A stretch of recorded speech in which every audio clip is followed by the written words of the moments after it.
Naruto Shippuden episode 474 hits you right in the gut with the feels, man. This is one of those episodes, if you don't feel anything when you get to the second half, between the shading and the coloring and the music that the animation team had, you're not human, man. In particular, the scene where Minato tells Naruto happy birthday and he's saying goodbye to him because he says that because they're not actually of this world, all the previous Kage have to go to the afterlife. To watch how Naruto breaks down into tears, that's absolutely moving, man. And the reason why I say it's moving is simply this right here. That is probably the first time Naruto's had anyone tell him happy birthday. Chances are Iruka might have said something in passing, or maybe even Hiruzen, but neither one of those are parents. You could say Iruka's like a pseudo big brother, but there's nothing like hearing it from your parent. And just to watch that reaction on Naruto's face and to watch that tender goodbye, particularly how it's taking place in front of all the previous Kage and the Tail Beast and the members of Team 7, that is absolutely beautiful. And the reason why I say that is it really feels like this is the moment where Kishimoto did two things. He was setting up Naruto to take up the mantle of Hokage later on down the line because he's being acknowledged and he's having that vulnerability in front of so many great people. But we also see a child who is on a good working relationship with all the Tail Beasts, which is something that Hagoromo said that he foresaw.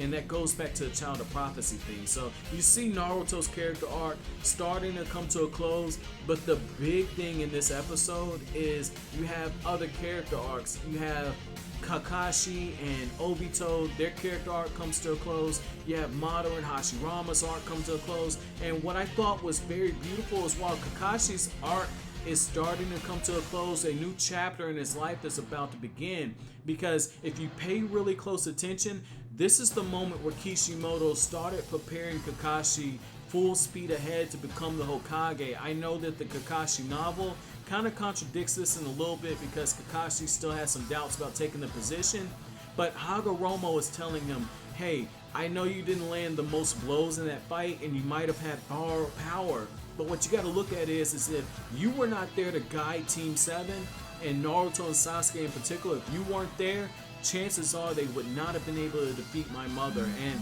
I love that simply for the fact that that is Kishimoto telling us that when you're in a leadership position, you're not always going to be able to be hands-on. You can't get in every mix-up.